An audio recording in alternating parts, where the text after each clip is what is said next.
تو اللہ کے پیارے محبوب علیہ السلام نے فرمایا وہ اس کو ملیں گے جو گفتگو اچھی کرے گا، جو گفتگو اچھی کرے گا، لب و لہجہ اخلاق والا ہوگا، گفتگو اچھی کرے گا، لوگوں کو کھانا کھلائے گا، اور جب لوگ سو رہے ہوں گے تو وہ اٹھ کے اپنے رب کی عبادت کرے گا۔ اس شخص کو وہ مکانات ملیں گے جن کی دیواریں آئینے کی مانند ہوں گی، جن کا حسن تازہ ہوگا، جن کو اللہ تبارک و تعالیٰ نے اپنے فضل سے مزین کیا ہوگا، سنوارا ہوگا۔ ہم اگر تھوڑی سی توجہ کریں نا تو کئی دفعہ وقت گزر جاتا ہے، لہجہ نہیں بھولتا، لہجہ یاد رہتا ہے۔ آپ تو 2 منٹ کے لیے غصے میں تھے نا، تو آپ نے کوئی بات کر دی کسی غریب کو، کسی شخص کو، آپ غصے میں تھے، آپ نے کہہ دیا، اس بیچارے نے سن لیا، لیکن وہ باتیں اسے سونے نہیں دیتی، بار بار یاد آتی۔ کوئی آپ کے ساتھ تلخ کلام کر دے نا، کبھی تلخ گفتگو کر دے، بندہ جب سامنے آتا ہے وہ باتیں یاد آ جاتی ہیں، تکلیف ہوتی ہے، اور وقت گزر جاتا ہے۔ لڑائیاں ہمیشہ چل نہیں سکتی۔ لڑائی کتنی دیر کی ہوتی ہے؟ 1 دن کی، 2 دن کی۔ قتل بھی ہوں تو اگر قاتل کو پھانسی بھی ہو جائے تو پھانسی کے بعد بالآخر لڑائی تو ختم ہو ہی گئی نا۔ لڑائی ہمیشہ چلتی، تلخی ہمیشہ چل سکتی نہیں۔ تلخی روٹین میں چلنے والا سکہ، کوئی سکے روٹین میں چلتے وقتی ہوتے، یہ جو غصے کا لب و لہجہ ہے، تلخی کا سکہ، یہ بھائی روٹین میں نہیں چلتا، اس نے ایک نہ ایک دن ختم ہو جانا ہے۔ روٹین میں پیار ہی چلتا ہے۔ حضرت جابر ابن عبداللہ کہتے ہیں حضور پہلے دن مدینہ منورہ آئے، میں زیارت کے لیے گیا تو میں نے مسکراتے دیکھا۔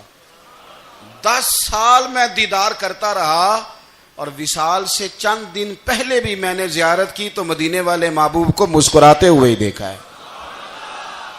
یہ جو آپ کا لب و لہجہ ہے نا، اخلاق والا، حسن والا، مسکرانے والا، یہ لب و لہجہ نا ذرا لمبا چلتا ہے، یہ روٹین ہے، یہ روز چلے گا۔ یہ سکہ وہ ہے جو رائج الوقت رہتا ہے، یہ کبھی بھی ختم ہونے والا یہ خزانہ ہے۔ تو یہ جو آپ کا تلخ لب و لہجہ ہے، یہ روٹین نہیں۔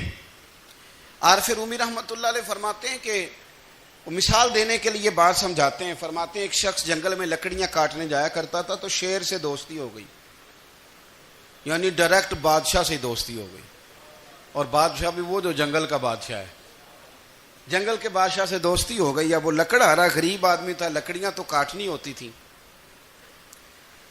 تو وہ جنگل کا بادشاہ اعلان کر دیتا جانوروں کو کہ میرا دوست آیا، ایک تو کوئی تنگ نہ کرے، اور دوسرا یہ کہ سب لوگ مل کے اس کے ساتھ تعاون کریں۔ کبھی کوئی جانور لکڑیاں اکٹھی کراتا، کبھی کوئی اپنی پشت پہ گدھا، بیل، گھوڑا، خچر رکھ کے وہ لکڑیاں باہر چھوڑنے آتا۔ تو اب اس کی بڑی دھوم مچ گئی جنگل کے اندر، لکڑہارا مزدور تھا، وہ بادشاہ سے دوستی کر کے بادشاہ ہی بن گیا۔ وہ گھر آ کے نا بیوی کو اکثر بتاتا کہ میرا ایک دوست ہے، میں جاتا ہوں تو ساری پہلے ہی مخلوق کھڑی ہوتی ہے میرے استقبال کے لیے۔ دوستی جو بڑے سے ہو گئی ہے۔ بنا ہے شاہ کا مصاحب تو پھرے ہے اتراتا، وگرنہ شہر میں غالب کی آبرو کیا ہے۔ ہم نے تو پوچھتا ہی کوئی نہیں، یہ تو بنا ہے شاہ کا مصاحب تو پھرے ہے اتراتا، وگرنہ شہر میں غالب کی آبرو کیا ہے۔ تو وہ لوگوں کو بتاتا، بیوی کو بھی بتاتا دوست ہے، تو بیوی کہنے لگی اتنی تو تعریفیں کرتا، یہ نہیں بتایا کہ وہ جنگل کا شیر ہے، بس نیرا دوست بتا دیا۔ بیوی کہنے لگ گئی کہ تو اتنا جو اس کا ذکر کرتا ہے تو کسی دن بلا نا، بلا کسی دن تاکہ اس کی دعوت کریں۔ اب اس نے پھر نہ اس کو پردے میں رکھا، کیا کہتے ہیں آج کل، سرپرائز دینا ہے، ان کا سرپرائز دینا ہے جی، پردے میں رکھا کہ وہ شیر ہے۔ تو وہ بلا لیا گھر۔ اب اس کے لیے کچا گوشت، ظاہر ہے شیر نے کچا گوشت کھانا تھا۔ وہ کہنے لگی پکانا کس طرح کا ہے؟ وہ کہنے لگا جب وہ آئے گا پھر بتاؤں گا۔ اب وہ کچا گوشت 2-3 بکرے ذبح کر کے ڈال دیے، وہ آ گیا شیر۔ عارف رومی کہتے ہیں جب وہ آیا نا تو اس کی بیوی نے دیکھا تو اس نے ایک سخت جملہ کہہ دیا، کہنے لگی اوہو میں سمجھی تھی پتہ نہیں کون ہے، اس طرح کے درندے تیرے یار ہیں، کتے بلے دوست بنائے ہوئے ہیں، یہ کیا بات ہوئی؟ خیر وہ شیر نے سن لیا، گوشت کھایا, وہ چلا گیا. اگلے دن لکڑ آرا لکڑیاں کاٹنے گیا تو شیر نے ملاقات کرتے ہی لکڑ آرے سے کہا کہ یہ نا کلاڑی اٹھا اور میری پشت پہ نا ایک زخم کر دے. اس نے کہا نہیں میں یہ کام نہیں کرتا, تو میرا دوست ہے. اس نے کہا سن بھائی, میں نے پیار سے کہا ہے تو مان جا, ورنہ میں ہوں شیر, میں نے تجھ سے منوا ہی لینا ہے, میں کوئی تکلیف دوں گا مناسب نہیں, تو کر. اس نے کلاڑی اٹھائی اور اس کی پشت پہ ایک زور سے زخم لگا دیا, خون بہنے لگا. اس نے کہا تو نے آج کے بعد آنا ہے, لکڑیاں کاٹنی ہے, تجھے کوئی کچھ نہیں کہے گا, بس یہ ایک حکمت تھی جو میں نے کیا ہے. قصہ مختصر, وہ آتا رہا, لکڑیاں ملتی رہیں, خدمت بھی ہوتی رہی. 6-8 ماہ گزر گئے. ایک دن شیر اس سے کہنے لگا یہ میرے ذرا بال اٹھا کے دیکھ, وہ جو تو نے زخم لگایا تھا وہ کہاں پہ ہے. اس نے وہ بال اٹھا کے دیکھا تو زخم ملا ہی نہیں, کئی جگہ پہ ٹٹولا کا یار یہاں تھا یہاں تھا یہاں تھا. شیر نے پھر کیا کمال ہی جملہ کہا. اس نے کہا کہ وہ جو کلاڑی کا زخم تو نے لگایا تھا نا وہ مکمل ہو گیا, لیکن تیری بیوی کا جو لہجہ تھا اور اس کی جو تلخی تھی وہ آج تک میرے ذہن میں موجود ہے, وہ ابھی بھی مجھے تکلیف دیتی ہے. وہ بات سوچتا ہوں مجھے اس نے درندہ کہا, اس نے میرے بارے میں اتنے کچے اور کمزور اور سخت جملے کہے, تو وہ بات مجھے بھولتی, وہ آج بھی میرے ذہن میں اسی طرح گونجتی ہے. تلخ جملے جو اس نے کہے اور خوفناک جو انداز اس نے اختیار کیا, وہ بات مجھے کبھی بھی بھولتی. تو آپ کے لفظ لوگوں کو بھول جاتے ہیں پر لہجہ یاد رہتا ہے اگر ہم اپنے لہجے پر تھوڑی توجہ ہی کر لیں. کچھ لوگ کہتے ہیں جی میرا جی روٹین ہی یہ ہے بات کرنے کی, تو یہ یاد رکھنا کسی وقت ایسا بھی ہوتا ہے کہ شیر کو سوا شیر مل جاتا ہے. پھر ایسا نہ ہو کہ آپ کی تلخی کی جواب میں کوئی اس طرح کی تلخی ہو کہ پھر آپ اس کو کبھی بھلا نہ سکیں. ہمارے ہاں نا یہ دور تیزیاں دکھانے کا دور ہے. کچھ لوگ ضرورت سے زیادہ تیزی دکھانے کی کوشش کرتے ہیں. ان بیچاروں کا کبھی کبھی اتنا سخت نقصان ہوتا ہے کہ ان کو ان سے بھی کئی گنا تیز بندہ مل جاتا ہے. وہ کسی ایسی جگہ جا کے بیچارے الجھ جاتے ہیں جہاں سے واپسی کا راستہ نظر نہیں آتا. حضرت حانی رضی اللہ تعالیٰ عنہ اپنی قوم کے ایک وفد کے ساتھ نبی پاک صلی اللہ علیہ وسلم کی بارگاہ میں حاضر ہوئے. نبی پاک علیہ السلام نے ان کی ساری باتیں سنی تو ان میں سے ایک شخص نے عرض کی یا رسول اللہ صلی اللہ علیہ وسلم, میں نا زیادہ باتیں نہیں یاد رکھ سکتا. حضور میں شاید کمزور حافظے والا ہوں, زیادہ باتیں نہیں میں یاد رکھ سکتا. حضور مجھے کوئی ایک ایسی بات آپ ارشاد فرما دیں کہ میں عمل کروں تو پھر جنت میرا مقدر بن جائے. میں چاہتا ہوں کہ مجھے کچھ ایسا مل جائے کہ میں اسی پر عمل, وہ کہا تھا نا درویش نے کہ علم و بس کری ہو یار, کیونکہ ایک کوئی حرف تینوں درکار, تو مجھے کوئی ایسی چیز مل جائے کہ وہ پھر جنت میرا مقدر بنے. تو حضور نے فرمایا 3 کام کرنا. ایک تو گفتگو جب بھی کرنا اچھی کرنا, تمہارا لب و لہجہ تمہاری گفتگو میں کبھی کوئی کمزوری نہ آئے, گفتگو اچھی کرنا, اچھی گفتگو. اور دوسرا حضور نے فرمایا سلام کو عام کرنا. اور تیسرا فرمایا لوگوں کو کھانا کھلانے میں رغبت پیدا کرنا. یہ کام کر پھر اللہ تبارک و تعالی تیرے مقدر میں جنت کو شامل فرما دے گا. تو میرے عزیز آپ اس بات کو سمجھیں کہ ہمارے اخلاقی رویے, ہمارا کردار, ہمارا لب و لہجہ, ہم نا ڈنڈے کے زور پر حکومت قائم کرنا چاہتے ہیں. آپ کو پتہ ہے بہت سارے ملکوں میں دین گیا اور پھر اللہ تعالیٰ معاف کرے بعض جگہ پہ دینی اقدار کو, دینی لوگوں کو زوال بھی آیا. بر صغیر پاک و ہند میں دین آیا لیکن اللہ کے فضل سے زوال نہیں آیا اور کبھی آئے گا بھی نہیں, کبھی آئے گا بھی نہیں.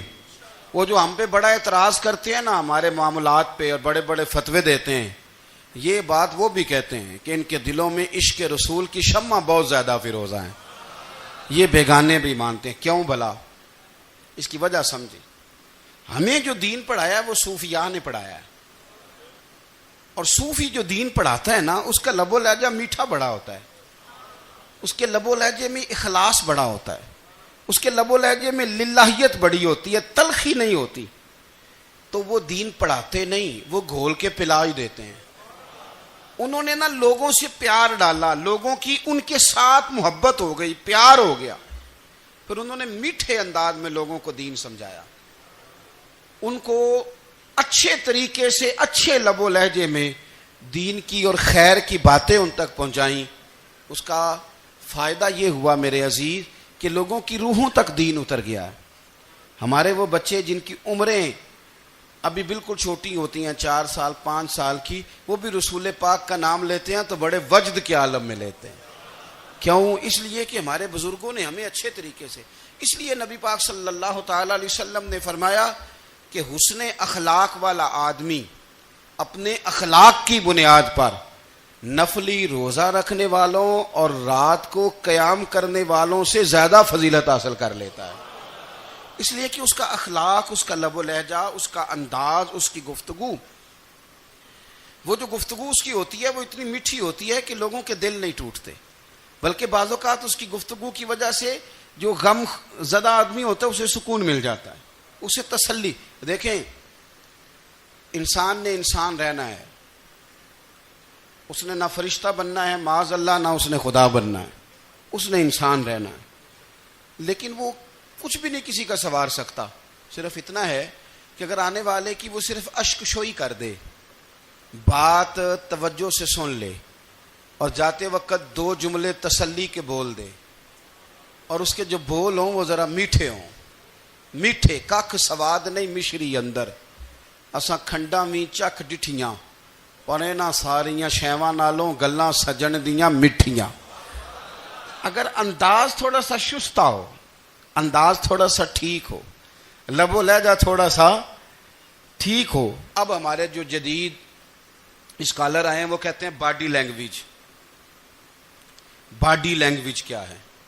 نہیں, آپ نے کچھ بھی نہیں کہا, لیکن کسی بندے کی طرف دیکھ کے نا آپ تنزن ہنسے ہیں, صرف تکلیف ہوتی ہے کہ نہیں؟ تو آپ نے بات تو کی کوئی نہیں. اس کا مطلب ہے لفظوں کا نہیں, لہجوں کا بھی اثر ہوتا ہے, لہجوں کا بھی اثر ہوتا ہے. جو لہجے ہوتے ہیں یہ بڑے دیر پا ہوتے ہیں, ان کے اندر بڑی مسکراہٹ ہوتی ہے, ان کے اندر بڑا پیار ہوتا ہے. اور آپ ترشروح ہو کے جب کوئی کام کرتے ہیں, سخت ہو کے کوئی کام کرتے ہیں, تو پھر اس کے اندر حسن نہیں رہتا, خوبصورتی نہیں رہتی. نبی پاک علیہ السلام کا فرمان سنیں, میں بات کو سمیٹوں, کلیجہ ٹھنڈا کرتا ہے. حضور نے فرمایا قیامت کے دن میرے زیادہ قریب وہ لوگ ہوں گے جن کے اخلاق زیادہ اچھے ہوں گے. ان کو نہ ذرا نیڑے جگہ ملے گی, قرب میں ذرا جگہ ملے گی, قرب میں. اساں جے ہاں گناہیاں دا جدوں اعمال نامہ پھرول ہوئے, ذرے ذرے نے سامنے آ جانے, جو منہ تھی بولیا بول ہوئے. اساں کول حضور دے بیٹھ رہنا, لکھ عمل ترکڑی تول ہوئے, او دے کولوں کی رب نے حساب لینا جیڑا بیٹھا ہی محمد دے کول ہوئے. او دے کولوں کی رب نے حساب لینا بیٹھا ہی حضور دے. تو نبی پاک نے فرمایا بیٹھ جاؤ گے میرے قریب, پر شرط ہے اخلاق اچھا ہونا چاہیے, تمہارا لب و لہجہ شستہ ہونا چاہیے. جگہ نیڑے مل جائے گی, نیڑے جگہ مل جائے گی, پر پہلے آنے والوں کو نہیں. کوئی کہے میں پہلے گیا ہوں تو مل گئی, نہ اسے ملے گی جس کا اخلاق اچھا ہے, جس کا لب و لہجہ ٹھیک ہے, جس کا انداز فکر اچھا ہے. اور ان کا جواب پتھر سے دینا بھی چھوڑ دیں, بس تھوڑا سا اپنے سٹائل میں نرمی لائیں, انداز میں نرمی لائیں. کئی دفعہ آپ صحیح بات بھی کرتے ہیں لیکن وہ لہجہ ٹھیک نہیں نہ ہوتا, تو صحیح بات بھی قابل قبول نہیں ہوتی. یا نبی سب